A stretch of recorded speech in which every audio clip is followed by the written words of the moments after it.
오늘 우리는 로마서 6장과 7장 차례입니다. 기도하겠습니다. 하나님 아버지 감사합니다. 변함없이 화요일 아침 저희가 로마서를 펼쳐듭니다. 참 2000여 년 전에 기록된 이 말씀이 우리가 읽기에는 때로는 어렵기도 하고 왜 바울은 이렇게 문장을 독특하게 표현했는가 하면서 의아하기도 하지만 그 가운데서 우리가 이 복음을 읽으면서 하나님의 놀라운 다스림과 은혜를 우리에게 심어주고자 애쓰는 바울의 마음을 우리가 로마서를 통해서 알게 됩니다.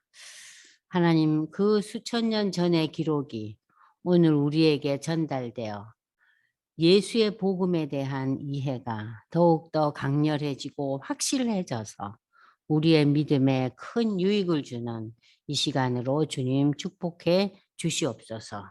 예수님의 이름으로 감사기도 드려옵나이다. 아멘. 자, 지금까지 저희가 이제 로마서 1장에서부터 5장까지 읽어보셨는데, 많이들 이제 조금 익숙해졌잖아요. 이 로마서의 그 패턴에 대해서. 그러면 이 6장에서는 지금 지난번에 저희가 이제 5장에서 그 율법과 죄에 대한 얘기들, 그죠? 율법을 통해서 우리가 뭘 깨달아요? 죄가 죄인 것을 깨달았기 때문에 율법은 유익하고 꼭 우리에게 필요한 것이고, 그죠? 그런 이제 그 율법과 죄에 대한 거, 그런 이제 내용들을 저희가 이제 지난 시간에 이제 보았어요. 그럼 이제 오늘 저희가 이제 공부할 본문은 자, 5장에서 6장, 7장에 이제 이어지면서 그 6장에는 자, 6장 지금 펴셨죠? 자, 구원받기 전에는 우리가 프린트를 보시면 우리가 누구의 종이었어요? 죄의 종이었고 우리가 누구의 후예였어요? 아담의 후예였어요. 그죠? 구원받기 전에는. 근데 이제 예수 그리스도를 영접하고 난 뒤에는 예수 그리스도의 십자가의 보혈의 공로로 우리가 이제 의의 종이 되었다 그랬잖아요. 그래서 이 종이라는 개념이 뭐냐면은 죄의 종이라는 것은 죄의 종이 되면은 죄 꼼짝을 못 하는 거예요. 죄에 연결된 존재. 의의 종은 뭐예요? 의에 연결돼 있다는 거예요. 의가 다스리는. 그러니까 종은 주인의 다스림이 받는 존재잖아요. 그러니까 죄의 종은 누구의 다스림을 받아요? 죄의 다스림을 받는 거예요. 자, 구원받기 전에 우리는 죄의 종이었고 율법에 얽매여 영적으로 사망당할 상황이었는데 하나님의 은혜로 그리스도를 믿는 의인이 되어서 이제 우리는 죄에 대해서는 죽고 죄에 대해서 죽는다는 것은 죄와는 상관이 없이 됐다는 거예요. 죽고 순종의 종이 되어 영생을 누릴 것이다. 자, 이것을 세례라는 의식을 통해 이제 이 6장에서는 설명하고 있어요. 바울 사도가 이 세례 의식이 과연 어떠한 연결점을 우리가 또 찾을 수 있는가? 세례라는 의식을 통해서 예수 그리스도와 영적으로 연합될 때 우리가 영생을 누리고 확신을 갖게 된다는 거. 그러니까는 예전에 우리 구약에서 유대 백성들이 뭘 받아요? 할례를 받았죠. 할례가 무슨 사인이에요? 하나님의 소유임을 확인하는 사인이라 그랬잖아요. 세례가 뭐예요? 세례도 하나의 그런 세레모니예요. 세례를 통해서 나는 죽고 누가 살아요? 내 안에 예수가 사는 거예요. 그래서 내가 이제 제 종이 아니고 의의 종이 된다는 거예요. 내 안에 누가 살았기 때문에? 예수가 살았기 때문에. 그래서 이제 여기에 대해서 이제 바울이 어떻게 설명을 하고 있는지 이제 보겠습니다. 자, 6장 1절 보세요. 그러면 우리가 무슨 말을 하려 은혜를 더하게 하려고 죄에 거하겠느냐? 아니 하나님의 은혜를 더 받기 위해서 죄를 더 많이 짓겠느냐? 이 얘기는 무슨 얘기예요? 어머니의 사랑을 받기 위해서 엄마 말을 더 안 듣고 더 애를 먹이고 더 어머니를 속을 새기는 것이 이게 합당한 일이냐 그 얘기예요. 자, 그거 아니라는 거죠. 그럴 수 없지. 죄에 대해서 죽은 우리는 이제 죄의 종이 아니잖아요. 의의 종이죠. 의의 종은 죄에 대해서는 죽었다. 죄와는 관계 나시다 이 소리예요. 상관이 없다는 거예요. 죄와 상관이 없는 우리가 어찌 죄 가운데 더 살면서 용서받았으니까 우리가 더 은혜를 많이 받는 거 아니야? 말도 안 된다는 소리예요. 이제 우리는 죄와는 관계를 끊은 존재들이기 때문에 죄에 대하여 죽은 우리. 여기 프린트 보세요. 예수의 십자가 부활, 죽음과 부활로 모든 믿는 자, 성도는 죄에서 해방되었다. 자, 보십시오. 아담 이후로 대대로 이어온 원죄에 대한 사함을 받았다는 거예요. 여러분들이 이제 그 죄에 대해서 죽었다. 우리는 죄의 종에서 의의 종이 되었다면 이 죄에 대한 얘기가 자꾸 거듭 반복될 때마다 갑자기 죄가 뭔가 그렇게 생각이 날 거예요. 이 죄라는 것은 물론 우리가 삶 속에서 야, 내가 참 왜 이 모양이지? 아유, 인간이 죄인일 수밖에 없어 하는 그런 고백을 할 상황도 있을 수 있지만 대부분 여기서 이제 죄에 대한 얘기가 계속 반복되면은요. 처음 교회 나오는 분들이 그런 얘기 많이 하시잖아요. 아니 회개하라 그러고 맨날 죄인 타령하니까 아주 딱 교회 가기 싫다고. 특히 남자분들이 그런 얘기들 잘 하세요. 근데 여기에서의 죄라는 것은 당신이 오늘 누구와의 그 대화를 통해서 너무 나빠 그러면 안 돼. 그런 죄의 문제가 아니에요. 응? 여기서 죄라는 것은 원죄를 얘기하는 거예요. 원죄. 원죄가 뭡니까? 아담의 죄악이잖아요. 하나님 앞에 죄를 저지르잖아요. 그 아담의 죄. 그 원죄를 얘기하는 거예요. 원죄에 대한 사함. 그래서 아담 이후의 모든 인류는 죄를 안고 태어나잖아요. 그죠? 죄를 안고 태어난 우리가 그리스도 예수 안에서 어떻게 돼요? 그 죄 용서함을 받는다는 거예요. 그래서 여기 바울은 2절에서 죄에 대하여 죽은 우리. 이제 우리는 죄 용서함을 받았다는 거. 이제 죄가 우리를 주장하고 우리를 다스리지 못한다. 그 얘기예요. 자, 그래서 성경이 끊임없이 죄에 대한 얘기를 할 때는 원죄, 아담이 저지른 죄로 인해서 우리 모든 인류는 죄악 가운데서 태어나는구나. 그래서 우리가 이렇게 죄성이 많구나. 어느 누구도 죄에서 벗어날 자가 없구나, 인간은. 그래서 무엇과 연결하라고요? 원죄, 아담의 원죄와 연결해서 이해하시기 바랍니다. 자, 3절에 그런데 그 원죄에 대해서 바울은 그리스도 예수와 합하여 세례를 받은 우리는 예수의 죽으심과 합하여 세례를 받은 줄 알지 못하느냐? 이 얘기는 뭡니까? 세례를 받음으로 말미암아 예수님이 십자가에서 우리를 위해서 대속의 죽음을 죽으셨잖아요. 그죠? 그래서 우리도 우리의 그 옛것 죽었다는 얘기예요. 우리의 옛 죄의 종은 우리는 이미 다 죽었어요. 우린 다 죽은 거예요. 그 죽으심과 합하여 예수의 죽음과 합하여 우리도 죽었어요. 우리가 죽었어요. 그리고 우리는 예수의 부활과 함께 우리가 다시 태어난 거예요. 누구 안에서? 그리스도 예수 안에서. 그걸 세례에 연결해서 얘기하고 있네요. 그러므로 우리가 그의 죽으심과 합하여 세례를 받음으로 그와 함께 장사되었나니 우리는 장사를 치렀어요. 죄의 종이라는 존재에서 장사 치르고 이는 하나님 아버지의 영광으로 말미암아 그리스도를 죽은 자 가운데서 살리신 같이 우리도 또한 새 생명 가운데서 행하게 하려 하심이라.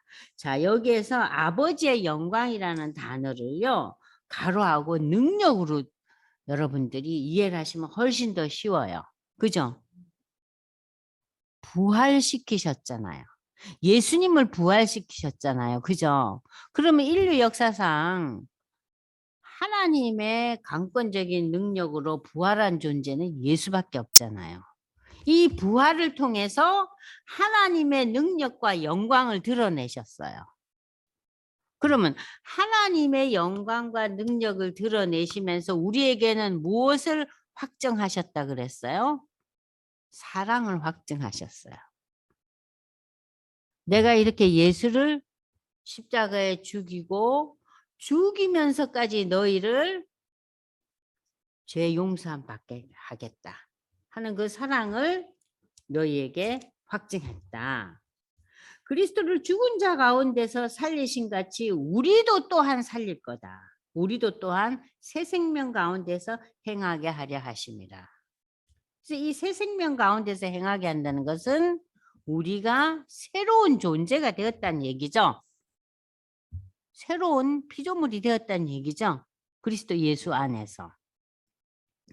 자, 그래서 여러분들은 여기 지금 이제 프린트에서 세례라는 거에 대해서 조금 내용을 좀 보겠어요. 세례의 의미는 물에 잠근다, 물로 씻다라는 뜻인데 신약에서는 죄인이 과거의 죄를 씻고 하나님의 자녀로 새롭게 태어난 그 변화를 드러내는 외적인 세레모니, 의식이에요. 그래서 예수 그리스도의 죽음과 함께 십자가의 죽음과 함께 나의 옛것, 나의 옛 죄인이 다 죽었다. 이제 죄는 나하고 상관이 없다. 그 예수 그리스도를 나의 구주로 영접한 성도가 물속에 잠기는 의식을 통해 옛사람은 어떻게 돼요? 죽고 물에서 나옴으로. 그래서 침례교는 지금도 어때요? 몸 전체를 다 물에 담궈요. 네, 근데 사실 그게 의미 있는 의식이에요. 물에 다 담궈서 내가 완전히 죽고 완전히 새롭게 나오는 거예요. 우리는 그냥 물을 뿌리잖아요. 그죠? 근데 침례교에서는 아직도 완전히 물에 담궈요. 그래서 그 옷을 따로 입잖아요. 물통에 들어가요. 물에서 나옴으로 예수와 함께 부활하는 것을 상징하는 의식이다. 바울 사도는 세례를 통해 믿는 자의 죄가 씻겨지고 예수와 함께 연합한다고 그렇게 표현을 했어요. 자, 그러면 이 세례라는 말을 이제 신약 성경에서는 어떻게 처음 나타나고 있는가? 지금 우리 형제가 마가복음 1장 1절에서 11절을 읽겠습니다. 여러분들 마가복음을 한번 찾아보세요. 마가복음 1장 1절로 11절.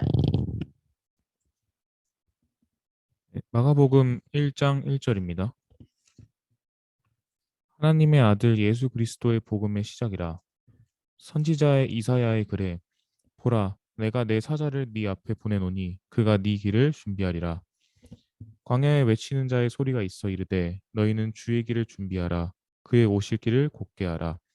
기록된 것과 같이 세례 요한이 광야에 이르러 죄 사함을 받게 하는 회개의 세례를 전파하니 온 유대 지방과 예루살렘 사람이 다 나아가 자기 죄를 자복하고 요단강에서 그에게 세례를 받더라.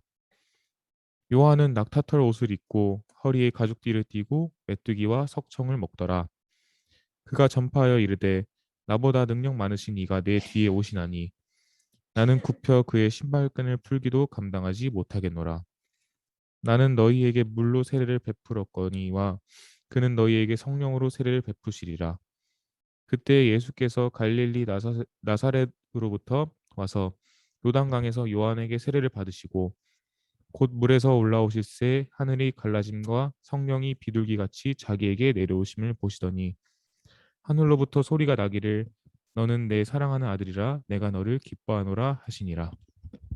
자, 여러분들이 이제 마가복음을 지금 읽었어요. 마가복음 1장에 무슨 얘기부터 나와요?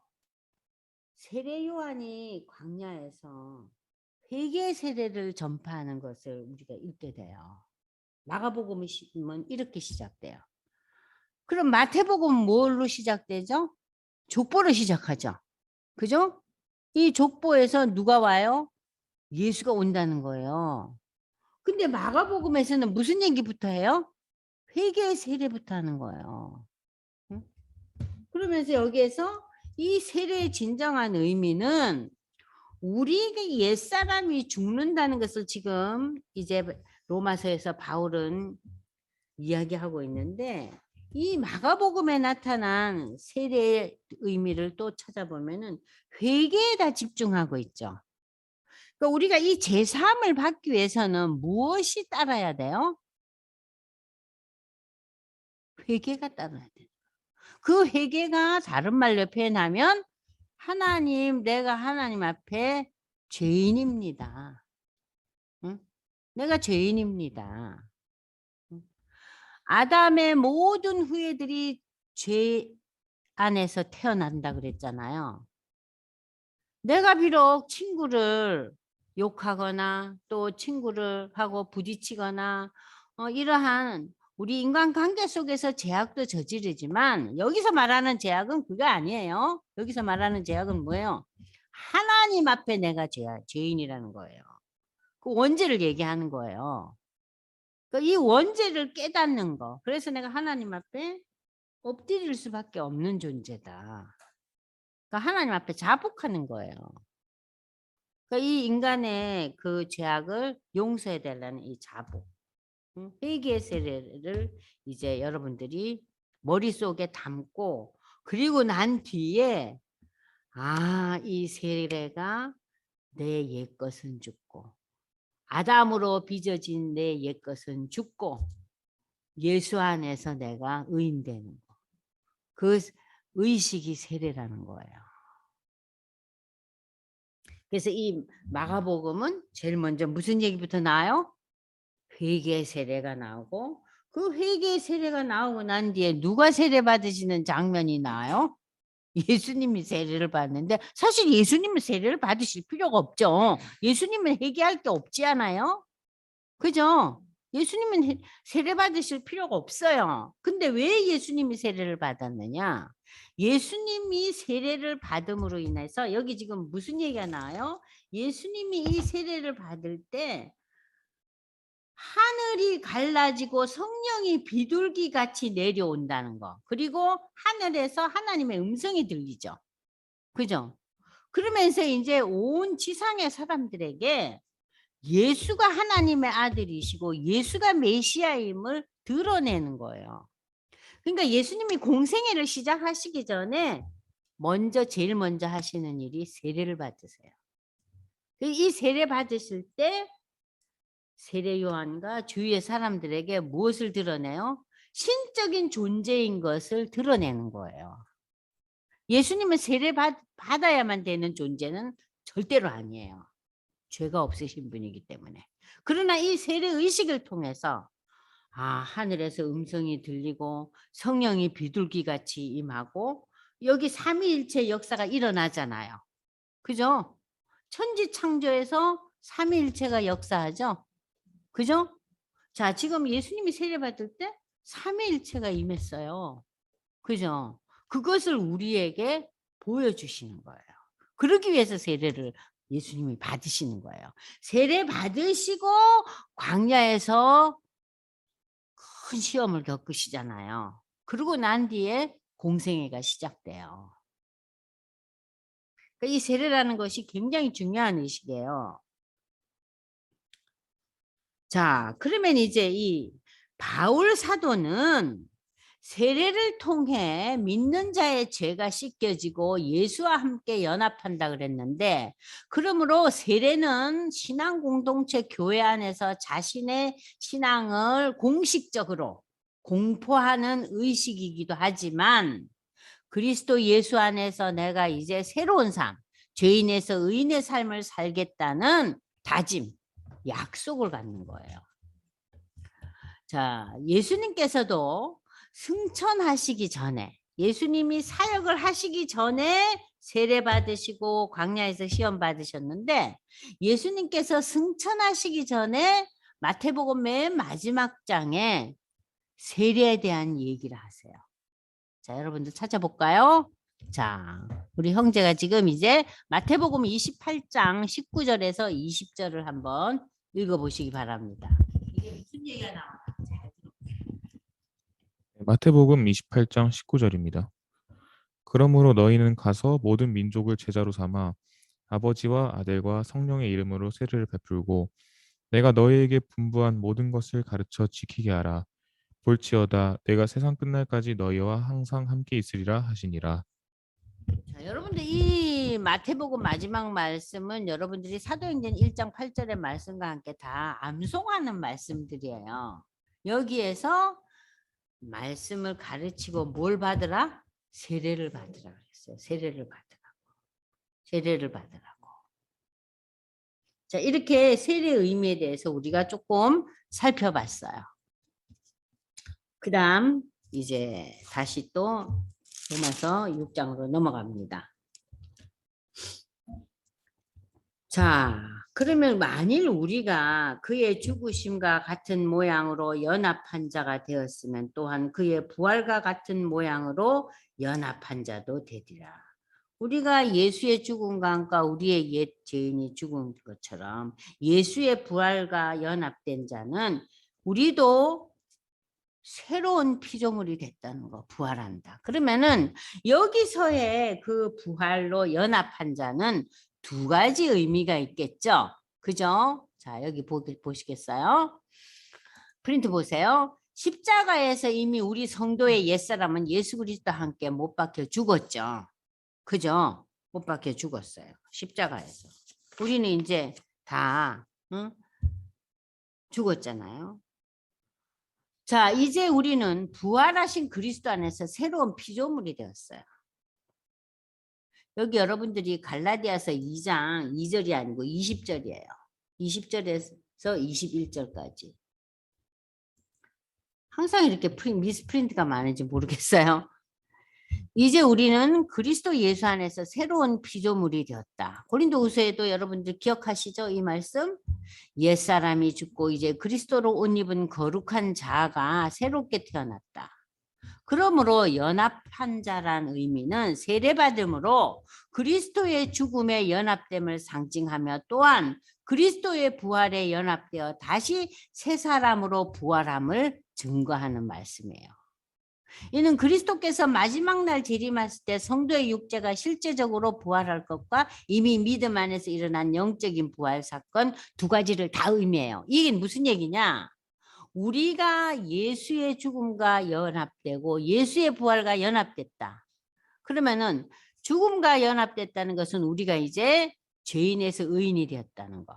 그리고 부활에 연합한 존재라는 의미는 첫 번째, 믿음 안에서 우리의 삶 속에 영적인 부활의 사건, 새로운 피조물을 의미하죠. 현세적인 삶 속에서의 새로운 피조물. 그것이 부활에 연합한 자라면 두 번째 의미는 뭡니까? 우리가 마지막 날에 예수님이 재림하실 때, 예수님의 재림이 우리가 살아있을 때 재림하시면 우리는 이 땅에서 몸의 부활을 경험할 거예요. 그죠? 그걸 휴거라 그러잖아요. 그죠? 자, 그러나 우리가 이 땅의 삶을 다 정리하고 이 땅에서 떠났어요. 그러면 그곳에서 또 부활을 경험한다는 얘기예요. 여기서 두 가지 의미가 있죠. 현세적인 부활의 의미, 그리고 영적인 종말로서의 부활의 의미. 두 의미 여러분들 구별하실 수 있죠? 그죠? 어때요? 여기 형제님 구별되죠? 네. 그 두 가지 부활의 의미를 다 여러분들이 간직해야 돼요. 아시겠죠? 자, 그러면은 다음으로 넘어갑니다. 우리가 그의 죽음과 연합되고 그의 부활과 연합된 자다. 그것을 하나의 의식으로 확인하고 우리의 신앙을 많은 교회 지체들에게 이렇게 공포하는 그것이 세례예요. 우리가 알거니와 우리의 옛사람이 예수와 함께 십자가에 못 박힌 것은 옛사람이라는 성도가 되기 이전에 거듭나지 못했던 우리의 옛사람을 얘기하는 거죠. 옛사람. 옛사람이 예수와 함께 십자가에 못 박힌 것은 죄의 몸이 주고 다시는 우리가 죄에게 종노를 한다. 그러니까 죄와 연결되지 않아요. 죄의 다스림을 받지 않는다는 거예요. 죄가 우리를 주장할 수 없다는 거예요. 왜냐? 우리는 죄의 종이 아니고 의의 종이기 때문에. 이는 죽은 자가 죄에서 벗어나 의롭다 하심을 얻었기 때문에 우리가 누구의 종이 됐어요? 의의 종이 되었기 때문에. 만일 우리가 그리스도와 함께 죽었으면 또한 그와 함께 살 줄을 믿노니 이는 그리스도께서 죽은 자 가운데서 살아나셨으며 부활하셨으며 다시 죽지 아니하시고 사망이 다시 그를 주장하지 못할 줄 안다. 자, 예수님은 죽으시고 예수님은 부활하시고 승천하셨는데 이 예수님께 사망이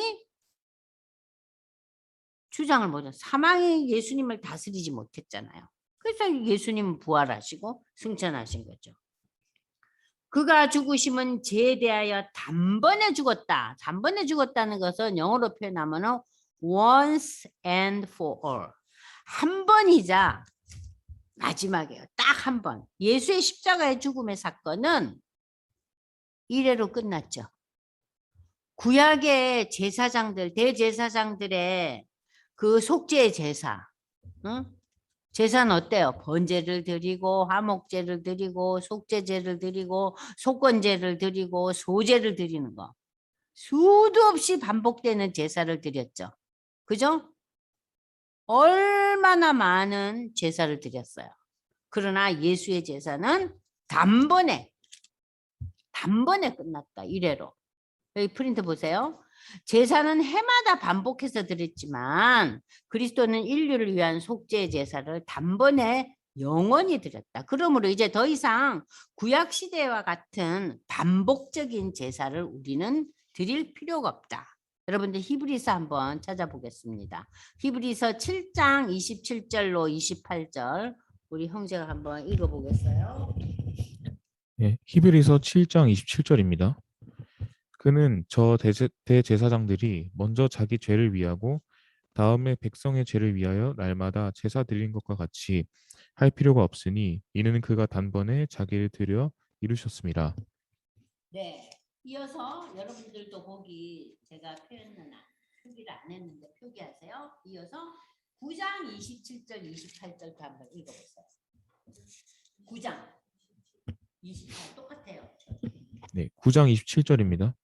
한 번 죽는 것은 사람에게 정해진 것이요 그 후에는 심판이 있으리니 이와 같이 그리스도도 많은 사람의 죄를 담당하시려고 단번에 들이신 바 되셨고 구원에 이르게 하기 위하여 죄와 상관없이 자기를 바라는 자들에게 두 번째 나타나시리라. 네. 여기서는 지금 뭐예요? 두 번째 나타난다. 이건 뭐예요? 재림을 얘기하는 거예요. 한 번 죽으시고 승천하시고 두 번째 나타나신다. 그러니까 이 히브리서는 특별히 구약의 제사를 아주 여러 번 이렇게 설명을 하면서 예수의 죽음에 대해서 설명을 하기 때문에 또 많은 분들이 히브리서도 참 어려워하더라고요. 읽으실 때. 어렵다는 얘기를 많이 하시더라고요. 그래서 제가 일부러 히브리서 요 표현을 여러분들한테 지금 미리 읽히는 거예요. 그러면서 히브리서의 그 구약의 제사를 예수의 십자가의 죽음과 이렇게 연결했구나. 근데 이 예수의 죽음은 1회로 끝나는 거예요. 1회로 끝나. 그러니까 인간의 제사와 예수의 제사가 비교되죠? 그죠? 자, 예수의 제사는 하나님의 아들이에요.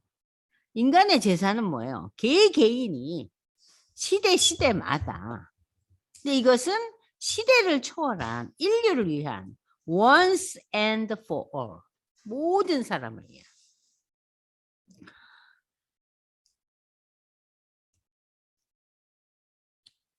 그가 죽으심은 죄에 대하여 단번에 죽으심이요. 그가 살아계심은 하나님에 대하여 살아계심이니 하나님이 살아계시고 하나님이 역사하신다는 것을 확증한다 그랬죠. 예수의 부활은.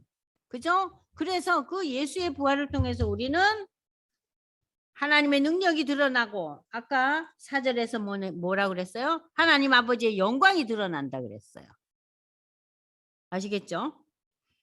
이와 같이 너희도 너희 자신을 죄에 대해서는 죽은 자, 죄하고는 너희는 이제 상관이 없는 자들이고 그리스도 예수 안에서 하나님께 대하여 살아있는 자로 여길지어다. 우린 지금 이제 누구와 연결된 존재들이에요? 예수와 연결된 자. 응? 의의 종이 됐다는 거예요. 그러므로 너희는 죄가 너희 죽을 몸을 지배하지 못하게 하여 몸의 사욕에 순종하지 말고. 몸의 사욕이라는 것이 뭡니까? 육신의 사욕에 순종하지 말고 너희 지체를 불의의 무기로 죄에 내주지 말고. 불의의 무기라는 것은 불신앙의 도구가 되어서는 안 된다는 거예요. 여기 보십시오. 불의의 도구, 불의의 무기, 의의 무기란 불이란 하나님을 인정하지 않는 불신앙을 상징해요. 의란 하나님을 인정하고 하나님께 순종하는 신앙을 의미합니다. 그래서 불의의 무기는 죄의 도구요, 의의 무기는 신앙과 믿음의 도구다. 그걸 생각하시고 이 본문을 읽으셔야 돼요. 그래서 이제 너희는 더 이상 죄의 종이 아니고 의의 종이 되었기 때문에, 그리스도 예수의 사람이 되었기 때문에 너희의 지체를 불신앙적인 도구로 죄내어 주지 말고 너희 자신을 죽은 자 가운데서 살아난 자 같이 하나님께 드리며 너희 지체를 의의 무기로 하나님께 드리라. 이 지체라는 말은요, 우리의 삶을 얘기해요. 삶, 라이프. 너희가 살아가면서 불신앙의 도구가 되지 말고 영적인 신앙의 도구로 하나님께 올려드리라, 그 얘기예요. 죄가 너희를 주장하지 못하리니 이는 너희가 이제는 누구의 다스림 아래 있지 않아요? 율법 아래에 있지 아니하고 하나님의 구원, 하나님의 은혜 아래 있기 때문에 이제 우리는 율법이 우리를 다스리지 않아요. 우린 누가 다스려요? 하나님의 은혜. 하나님 은혜. 자, 지금 이제 6장 1절에서 우리가 14절까지 읽어봤습니다. 그러니까 우리가 이제 우리의 죄된 모든 것들은 다 십자가에 못 박혀 죽고, 그죠? 그리스도 예수와 함께하는 의의 종이 되어서 우리가 현실적인 삶 속에서도 의의 무기, 의의 도구로 살아가야 될 것이다. 그리고 또 이 세상을 떠난 이후에 살면서도 예수님이 재림할 때도 우리는 어떤 존재예요? 새로운 존재, 부활의 존재라. 근데 우리가 오늘날 이 성경을 읽을 때 바울 서신을 이렇게 읽어보면 부활에 대한 의미가 많이 있잖아요. 근데 우리가 그 현세적인 삶 속에서 새로운 피조물이 되었다는 거, 새로운 피조물이 되었다. 이제 우리는 더 이상 죄가 우리를 다스리지 못한다는 그런 의미는 많이 듣는데 종말에 우리가 부활할 것이라는 의미를 우리가 좀 덜 누리고 사는 것 같아요. 근데 종말론적인 그 부활의 의미를 우리가 늘 잊지 않고 기억할 때 우리의 삶에 열매가 확실해요. 그렇지 않겠어요? 매일매일 살면서 먼 미래에 대한 목표와 골 또는 열매가 확실치 않으면은요, 오늘을 사는 것이 어때요? 아무래도 좀 불확실하잖아요. 그러면 좀 뭔가 이렇게 염려가 많고 근심이 많잖아요. 그런데 종말에 대한 그 부활, 그걸 생각하게 되면 오늘 일이 꼬이고 뭔가 내다 보이지가 않는 거예요. 야, 이거 도대체 나 어떻게 하면 좋지? 나 너무 괴로워. 그런 일이 밀려올 때 우리의 시야가 그 안에 가두어져 있으면요, 아무리 믿음이 좋고 또 나름대로 신앙생활을 열심히 하는 분들도 괴로움이 너무 많은 거예요. 왜 이렇게 신앙을 가진 내 인생이 이렇게 괴롭나? 왜 일이 이렇게 엉키나? 왜 이렇게 형통의 복을 나는 못 누리는가? 하면서 굉장히 자기 삶에 대해서 어때요? 부정적이 될 수 있어요. 그래서 신앙인들도 때로는 자포자기하기도 하고 또 어떤 경우에는 신앙을 가진 상황 속에서도 굉장히 이렇게 염세주의적인 그런 삶의 형태로 빠져나가는 가장 큰 원인은 어디에 있느냐? 부활에 대한 소망이 결여돼 있기 때문에 그래요. 부활에 대한 소망.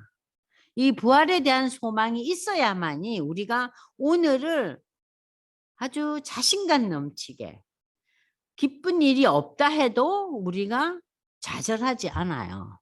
왜냐하면 맨 마지막 그 종착점이 우리에게는 있잖아요. 그 맨 마지막 종착점이 뭐예요? 그 파이널 플레이스가 뭐예요? 그게 천국에서 하나님으로부터 다 들림을 받는 거예요. 새 옷을 입고 새 몸을 입고. 그래서 늘 부활을 생각하시기 바랍니다.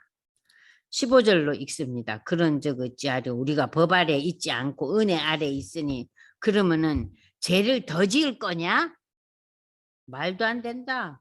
그러면 안 되지. 너 지금까지 뭔 얘기 들었어? 그 얘기예요. 너희 자신을 종으로 내주어 누구에게 순종하든지 그 순종함을 받는 자의 종이 되는 줄을 너희가 지금 알았잖아. 옛날에는 너희가 제 종이 되었지만 이제는 누구 종이 됐어요? 의의 종이 되었잖아요. 예수 그리스도의 종이 되었잖아요. 하나님의 종이 되었잖아요. 자, 제 종으로 사망에 이르고 의의 종, 순종의 종으로는 무엇이 이루어져요? 의가 이루어진다. 그래서 우리는 우리 삶의 결론이 뭡니까? 하나님께 감사하리로다. 너희가 원래는 우리가 누구의 종이었어요? 아담의 후예이기 때문에 우리가 누구의 종입니까? 죄의 종이에요. 우리가 본래는 죄의 종이었지만 너희에게 전하여 준 바 교훈의 본, 이 교훈이 뭐예요? 복음이에요. 응? 예수 십자가의 공로. 예수님이 우리를 위해서 희생의 제물이 되고 화평의 제물이 돼가지고 그 예수의 십자가의 공로를 의지해서 내가 하나님 앞에 죄를 회개하고 예수님을 영접할 때 우리에게 죄의 종에서 의의 종으로 넘어가는 거죠. 그래서 순종하여 죄로부터 해방되어 의의 종이 되었느니라. 여기까지 어렵지 않게 이해가 되시죠? 그죠? 그렇지만 너희 육신이 연약하기 때문에 내가 사람의 예대로 사람의 관계 속에서 너희를 한번 설명해 주겠다 그 얘기예요. 전에 너희가 너희 지체를 부정과 불법에 내주어 불법에 이른 것 같이 이제는 너희 지체를 의에게 종으로 내주어 거룩함에 이르라. 자, 보십시오. 예전에는 우리가 아담의 후예로 죄의 종이 됐잖아요. 응? 죄에 우리가 연결된 존재들이었지만 이제는 우리의 몸 지체를 그리스도 예수 안에서 우리가 의와 연결된 의의 종이 되어서 우리의 삶이 이제는 거룩을 이루어 나간다. 하나님의 성품을 닮아가는 삶을 산다. 이걸 가르쳐 우리가 신학적으로 뭐라 그럽니까? 성도가 끊임없이 성화되어 가는 거예요. 네? 성화되어 가는 거예요. 그러니까 여러분들이 이 성화라는 것은 우리가 죄의 종에서 의의 종이 돼가지고 우리가 이제 새로운 몸을 입고 이 땅에 살다가 마지막 날에는 어때요? 우리도 예수님처럼 부활할 거다. 그걸 우리가 신앙 고백할 때 우리 오늘날의 삶 속에서 어떤 열매를 맺어요? 거룩한 삶의 열매를 맺어서 바울이 지금 이르는 거예요. 너희가 그래서 거룩함에 이르라. 성화의 삶을 살아가거라. 너희가 옛날에 죄의 종이 되었을 때는 의에 대해서 자유로웠다. 이 얘기는 뭐냐면은 옛날에 너희가 죄의 종이 되었을 때는 의하고는 아무 상관이 없어. 응? 의하고는 연결고리가 없는 거예요. 그러니까 여러분들 인간의 지혜와 인간의 가치관과 인간의 지식과 인간의 그 아름답고 고귀한 예술, 이 모든 것들도 우리에게 기쁨도 주고 감격도 주고 감동도 주고 우리를 순간순간 새롭게 하고 참 좋은 영향력을 발휘하지만 그 인간의 모든 것들은 죄에서 헤어나게 할 수는 없다는 얘기예요. 아시겠죠? 죄의 문제는 해결할 수 없어요. 인간의 어떠한 예술이나 인간의 어떠한 지혜나 지식도 죄의 문제를 해결할 수는 없다. 죄의 문제는 누가 해결해요? 예수밖에 할 존재가 없어요. 그래서 예수만이 구원자라는 표현을 하는 거예요. 예수가 메시아라는 거예요. 자, 그때 너희는 의와는 아무 상관이 없는 거야.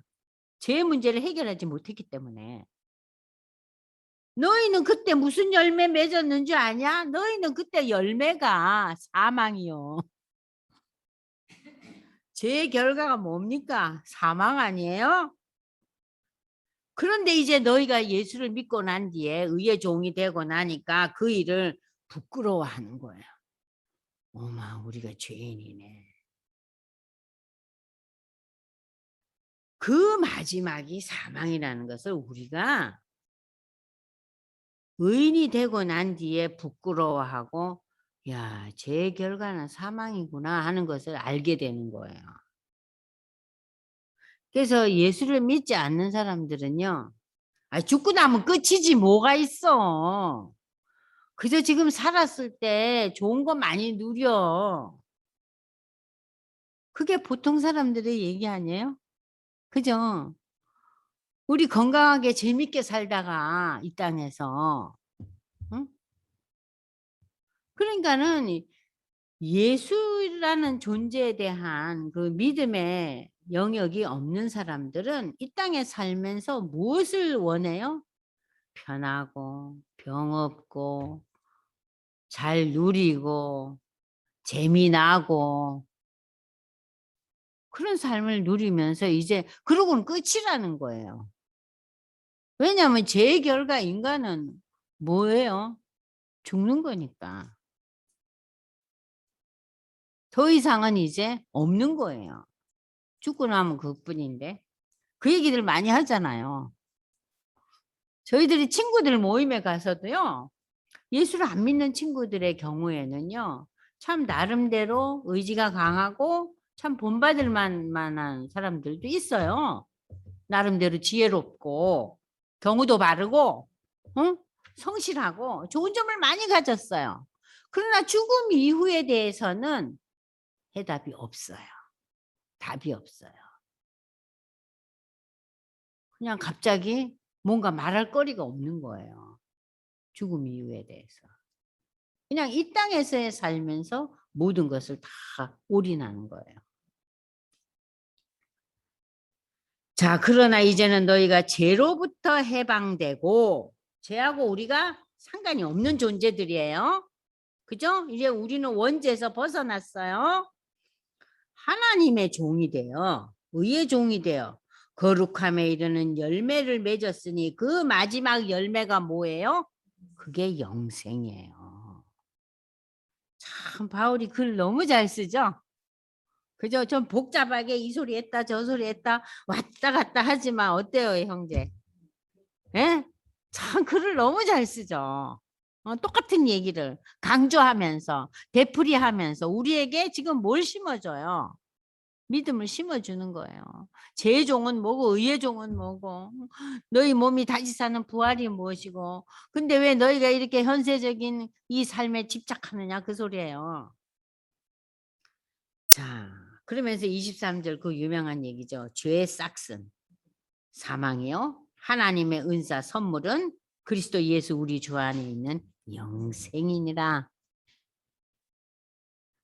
자, 그러니까는 이 요한복음에 나타나는 이 영생에 대한 의미를 바울은 설명하고 있죠. 예수 믿으면 영생을 얻는다. 요한은 선포했죠. 그죠? 그런데 지금 바울은 영생에 대해서 설명하고 있잖아요. 응? 영생은 하나님이 우리에게 주시는 선물이라고. 믿음에 대한 선물이라고. 자, 그래서 지금 우리가 이 6장을 어렵지 않게 잘 넘어왔어요. 잘 넘어왔는데, 자, 보십시오. 자, 여러분들, 요 맨 마지막에, 프린트의 맨 마지막에, 딴 거는 여러분들이 가서 이제 참고하시면 되는데, 죄의 싹시라는 것은 죄의 대가로 우리가 죽을 수밖에 없는 존재가 됐잖아요. 그게 창세기에 나오잖아요. 그죠? 하나님께서 아담과 하와에게 그 저주의 말씀을 주시잖아요. 그죠? 기억나시죠? 자, 그러면 은사는 아무런 대가 없이 하나님의 은혜로 지어주는 선물. 은혜로 믿음의 신앙 고백에 대해서 주어지는 선물이 영생이라 그랬어요. 그러면은 이 죄의 삭시 죽음인데 이 죄의 대가가 죽음만이 있는 것이 아니에요. 그 결과는 맨 마지막은 죽음이지만 죽음이 우리에게 다가오기 이전에 이 땅에서의 삶 속에서 그 죄에 대한 여러 가지 대가가 있어요. 그게 첫 번째 뭐예요? 우리 인간이 갖는 두려움이에요. 두려움이에요. 근데 신앙 안에 있는 사람들에게는 늘 우리 선지자들이 어떤 얘기해요? 예언자들이 두려워 말라 그러죠. 그죠? 근데 믿음이 없는 자들에게 그 특징이 두려움이에요. 그리고 수치심. 자, 여기에 이제 그 두려움이라는 것이 창세기 2장 16절로 17절 여러분 기록해 놓으세요. 창세기 2장 16절로 17절을 보시면은 하나님이 아담에게 동산 각종 나무 열매는 먹지만 선악을 알게 하는 나무 열매는 먹지 말라 그러잖아요. 그런데 이 두 내외가 합작해서 먹지 않아요. 둘이서 이럴 때는 어쩜 그렇게 마음이 잘 합해지는지 먹잖아요. 그래서 하나님이 찾죠. 그때 얘네들이 나타나서 얼마나 두려웠겠어요. 겉으로는 내색을 안 하지만. 그 우리가 이 죄에 대한 싹스 지금 이제 여기 보시면은 두려움, 수치심, 저주, 고통, 사망, 평강이었고 하나님과 분리되고 죄의 종이 된다는 이 여러 가지 죄에 대한 여러 가지 결과물이 나오죠. 그죠? 그거를 여러분들이 어디에 나와 있냐면은 창세기 3장 8절에서 21절을 이제 지금 우리 형제가 한번 읽어 볼 거예요. 네, 창세기 3장 8절에서 21절을 한번 읽어 보세요. 그리고 그 수치심에 대해서요. 창세기 3장 10절이 아니고요. 여기 그거를 지워 주세요. 창세기 3장 그냥 3장이라고 전체적으로 써놓으면 되고요. 그걸 지우세요. 20절로 지어주세요. 20절. 자, 읽을까요? 네, 한번 읽어보세요. 거기에서 무엇이 나온다. 하나님의 저주, 고통, 사망, 수치심, 두려움 모든 게 다 나옵니다. 자, 읽어보세요. 창세기 3장 8절입니다. 그들이 그날 바람이 불 때 동산에 거니시는 여호와 하나님의 소리를 듣고 아담과 그의 아내가 여호와 하나님의 낯을 피하여 동산 나무 사이에 숨은지라. 여호와 하나님이 아담을 부르시며 그에게 이르시되 내가 어디 있느냐. 이르되 내가 동산에서 하나님의 소리를 듣고 내가 벗었으므로 두려워하여 숨었나이다. 이르시되 누가 너의 벗었음을 내게 알렸느냐. 내가 내게 먹지 말라 명한 그 나무 열매를 내가 먹었느냐. 네, 여기 잠깐. 우리가 벗었으므로 두려워하여 숨었나이다. 그래요. 사실 이게 거짓말이죠. 그죠? 벗었다고 두려워하는 게 아니죠. 그죠? 그 여기에서 지금 이제 죄성이 막 튀어나오는 거예요. 사실 저들이 두려움이 벗었다고 두려워했어요? 그러지 않아요. 벗었다는 것은 부끄러움이에요. 그죠? 근데 여기서는 지금 뭐라고 표현해요? 거짓말을 하는 거예요. 그죠? 그리고 그 다음에 이제 아담이 둘러대요. 그 여러분 자세히 한번 들어보세요. 시작. 아담이 이르되 하나님이 주셔서 나와 함께 있게 하신 여자 그가 그 나무 열매를 내게 주므로 내가 먹었나이다. 여호와 하나님이 여자에게 이르시되 내가 어찌하여 이렇게 하였느냐 여자가 이르되 뱀이 나를 꿰므로 내가 먹었나이다. 여호와 하나님이 뱀에게 이르시되 내가 이렇게 하였으니 내가 모든 가축과 들의 모든 짐승보다 더욱 저주를 받아 배로 다니고 살아있는 동안 흙을 먹을지니라. 내가 너로 여자와 원수가 되게 하고 내 후손도 여자의 후손과 원수가 되게 하리니 여자의 후손은 내 머리를 상하게 할 것이요 너는 그의 발꿈치를 상하게 할 것이니라 하시고 또 여자에게 이르시되 내가 내게 임신하는 고통을 크게 더하리니 내가 수고하고 자식을 낳을 것이며 너는 남편을 원하고 남편은 너를 다스릴 것이니라 하시고 네, 이건 고통을 얘기하죠. 고통. 자, 아담에게 이르시되 내가 내 아내의 말을 듣고 내가 내게 먹지 말라 한 나무의 열매를 먹었은즉 땅은 너로 말미암아 저주를 받고 너는 내 평생에 수고하여야 그 소산을 먹으리라. 자, 이건 뭐예요? 이것도 엄청난 고통이에요. 그죠? 수고를 하고 땀을 흘려야지 밥을 먹고 사는 거예요, 인간이. 자, 계속 읽으세요. 땅이 내게 가시덤불과 엉겅퀴를 낼 것이라. 내가 먹을 것은 밭의 채소인즉 내가 흙으로 돌아갈 때까지 얼굴에 땀을 흘려야 먹을 것을 먹으리니 내가 그것에서 취함을 입었음이라. 너는 흙이니 흙으로 돌아갈 것이니라 하시니라. 아담이 그의 아내의 이름을 하와라 불렀으니 그는 모든 산자의 어머니가 됨이더라. 여호와 하나님이 아담과 그의 아내를 위하여 가죽 옷을 지어 입히시니라. 아멘. 네. 여기 쭉 읽어보면은 인간의 그 죄악에 대한 하나님의 여러 가지 퍼니시먼트가 나오잖아요. 그러면서도 그 하나님의 그 죄에 대한 벌점이 나오지만은 15절에서는 원시 복음이 나오죠. 최초의 복음이라는 거. 그죠? 여자의 후손이 올 거라는 거. 그 예수가 올 거라는 걸 여기서 얘기하고 있다 그랬죠. 그래서 이걸 최초의 복음이라고 우리가 지난 시간에 배웠잖아요.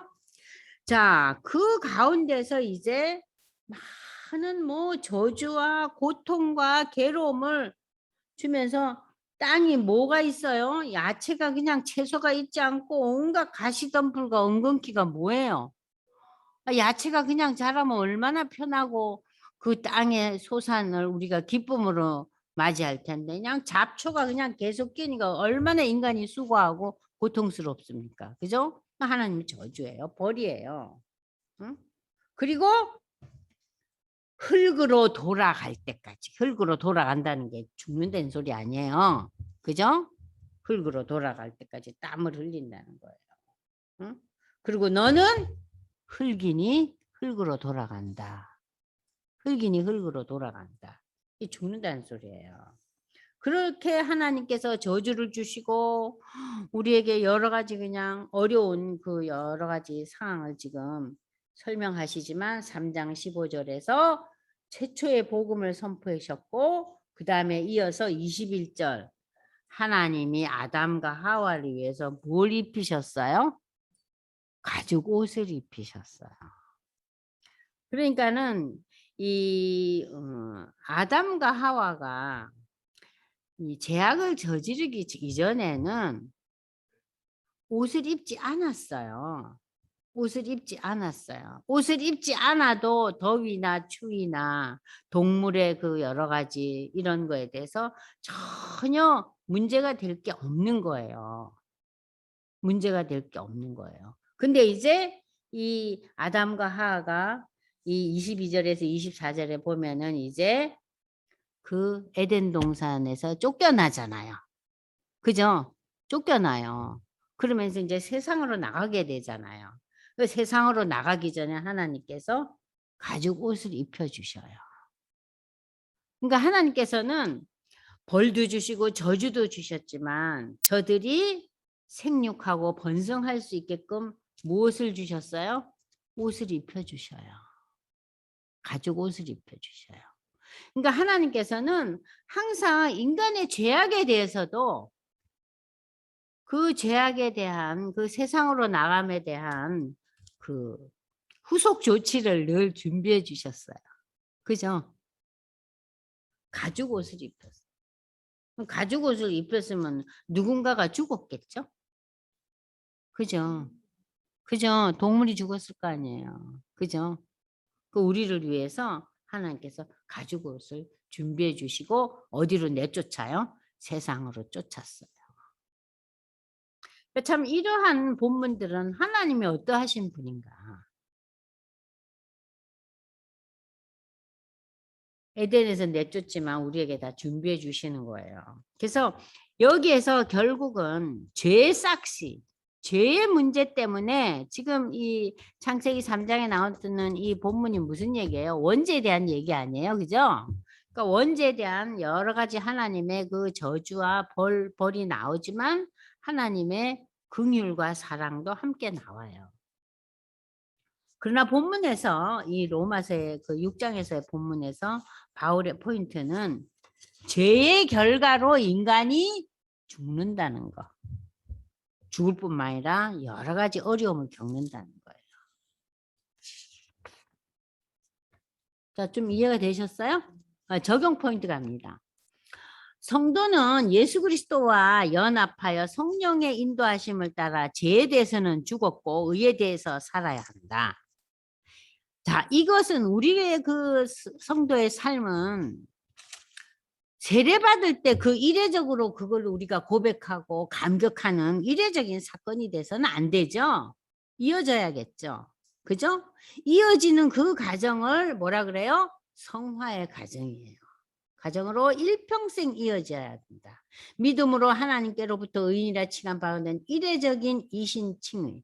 그러니까 하나님 우리를 의인으로 삼았다고 이렇게 선포하는 그것은 이례적이지만 그러나 우리의 삶은 우리가 이 땅에 사는 동안 계속 이어지잖아요.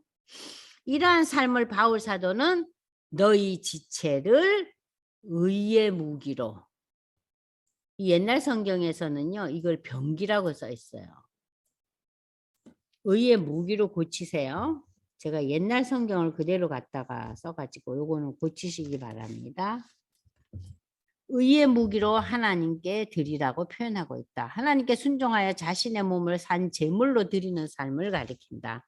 그러므로 성도는 하나님의 기뻐하시고 온전한 뜻이 무엇인가 분별해서 그 뜻대로 행하는 삶을 살아가야 한다. 그 성화의 삶에 대한 내용이 로마서 12장부터 16장에 나타나고 있어요. 예수 그리스도에 대한 신앙 안에서 나는 죄에 대해 죽고 의에 대해 사는 삶을 향해 지금 살아가고 있는 중이에요. 예수를 믿기 이전과 비교할 때 구체적으로 내가 의의 종이 된 나의 달라진 삶의 모습이 뭔가? 뭐예요, 장권사님? 좀 달라진 의의 종이 된 삶의 모습이 있다면 뭐를 꼽을 수가 있을까요? 좀 더 온화해지셨나요? 아니요, 저는 원래 온화했어요. 그러면 제가 할 말이 없고. 네? 곽건사님 어떠세요? 그렇죠. 그죠. 그러니까 삶의 그러니까 골이 달라지는 거죠. 목표 지점이 달라지고 또 자녀들을 향한 우리의 그 마음도 좀 달라지죠. 그죠? 예전에는 어땠어요? 적어도 이래야 된다 하는 내만의 룰을 만들어 가지고 거기에 이르지 못하면은 펄펄 뛰죠. 우리 어머니들이 그 펄펄 뛰는 게 많이 뛰는 사람이 있고 조금 뛰는 사람이 차이는 있지만 그죠? 근데 그런 것들이 조금씩 이제 다운되잖아요. 내려앉잖아요. 아, 정말 귀한 거, 정말 중요한 것은 뭔가 우리 자녀들이 그래도 어려서부터 신앙적인 사고를 가지고 신앙을 기본으로 하고 이들이 살아야 된다는 거. 그걸 제일 중시하잖아요, 이제는. 그전에는 뭐가 중요시했어요? 인정받아야지. 응, 학교에서 인정받아야지. 어때, 형제? 학교에서 인정받는 게 어머니들의 그냥 기쁨이요, 낙이었어요. 근데 이제는 뭐예요? 그래도 우리 아이가 그래도 참 신앙생활 하려고 노력한다 그러면 굉장히 요즘 어때요? 신앙을 가진 엄마들은 기뻐해요. 자, 그러면 이제 여기 그리스도 안에서 새로운 삶에 대해서 바울이 이제 세례를 통해서 설명했고, 또 하나님의 종, 의의 종이 된 자로서 우리가 성화를 실천하는 삶을 살자는 게 6장 후반부고요. 7장에 가서 이제 우리가 그 의의 종이 된 우리는 율법으로부터 자유한 존재다, 해방된 존재라는 것을 얘기해요.